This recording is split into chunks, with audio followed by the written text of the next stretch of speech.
নমস্কার বন্ধুরা, সম্পাস কুকিংয়ে আপনাদের স্বাগত। আজকে আমি রান্না করব দই কাতলা। দই কাতলা করার জন্য এখানে আমি 4 পিস কাতলা মাছ ধুয়ে পরিষ্কার করে নিয়ে নিয়েছি। চলুন দেখে নেওয়া যাক আমি কিভাবে রান্নাটা করি। মাছে প্রথমে আমি নুন আর গোলমরিচের গুঁড়ো মেখে রেখে দেবো 10 মিনিটের জন্য।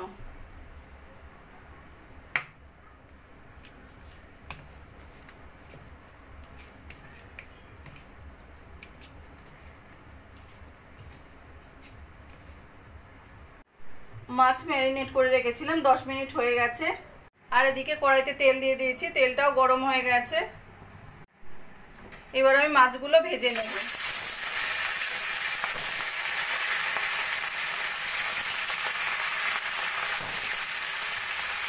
মাছ ভাজা হতে হতে আমি একটা পেস্ট রেডি করে নেব। সেজন্য এখানে নিয়ে নিয়েছি আমি দুটো বড় সাইজের পেঁয়াজ কুচিয়ে, 4-5টা কাজু,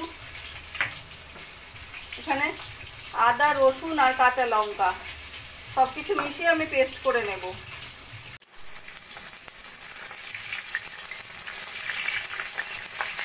মাছের একটা পিস ভাজা হয়ে গেছে, আস্তে করে উল্টে দেব।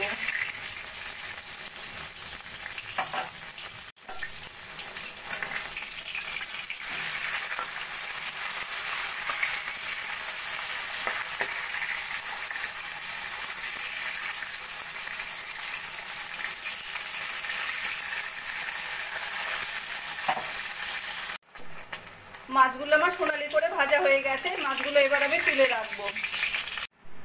ওই তেলের মধ্যে দিয়ে দেবো তেজপাতা, এলাচ আর দারচিনি ফোড়ন। দিয়ে দেবো পেঁয়াজ, কাজু আর আদা লঙ্কার পেস্ট।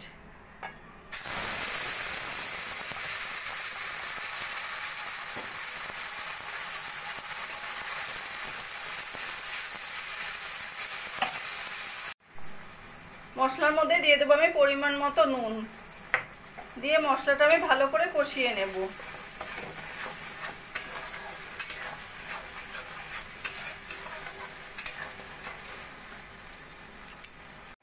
মশলা কষানো হতে হতে দিয়ে দেবো এর মধ্যে 1/2 চামচ মতো ধনের গুঁড়ো। ধনের গুঁড়োটাও মশলার সঙ্গে ভালো করে মিশিয়ে নেব। মশলা এইভাবে লো ফ্লেমে নাড়া দিয়ে দিয়ে যতক্ষণ না বেশ কষা কষা তেল ছাড়া ছাড়া হচ্ছে ততক্ষণ আমি কষিয়ে নেব। বন্ধুরা, আমার রান্নাটা যদি ভালো লাগে প্লিজ একটা লাইক করবেন আর কমেন্ট করে জানাবেন কেমন লাগলো। আর আমার চ্যানেলে যদি নতুন হয়ে থাকেন তাহলে প্লিজ সাবস্ক্রাইব করবেন। মশলা একদম কষা কষা তেল ছাড়া ছাড়া হয়ে গেছে। এবার দিয়ে দেবো আমি ফেটিয়ে রাখা টক দই। টক দইটা ভালো করে মশলার সঙ্গে মিশিয়ে নেব।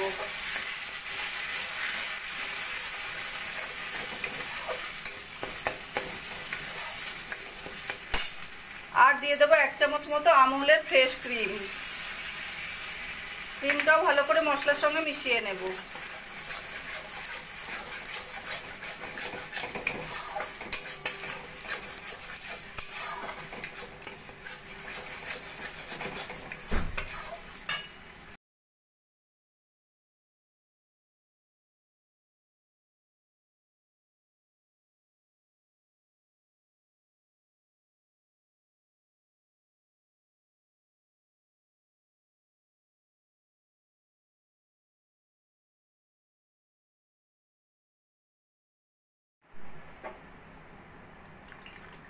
দিয়ে দিচ্ছি আমি পরিমাণ মতো জল।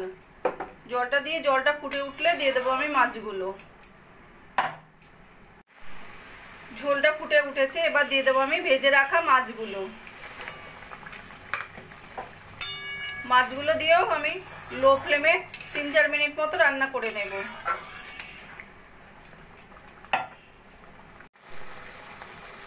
মাছ দিয়ে 3-4 মিনিট মতো রান্না করে নিয়েছি। এবার দিয়ে দেবো আমি 4টে চেরা কাঁচা লঙ্কা আর অল্প করে গরম মশলার গুঁড়ো।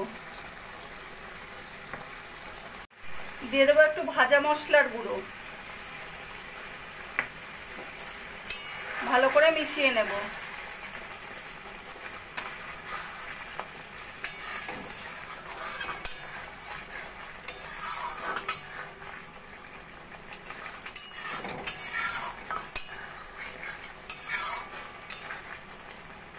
মিশিয়ে নিয়ে এবার আমি গ্যাসটা বন্ধ করে দেব। দই কাতলা রান্নাটা আমার কমপ্লিট হয়ে গেছে। আমার এই রেসিপিটা যদি ভালো লাগে আপনারাও বাড়িতে বানিয়ে দেখতে পারেন। গরম গরম ভাতের সঙ্গে খেতে অসাধারণ লাগবে। আর কমেন্ট করে জানাবেন কেমন লাগলো। প্লিজ লাইক, শেয়ার ও সাবস্ক্রাইব করবেন।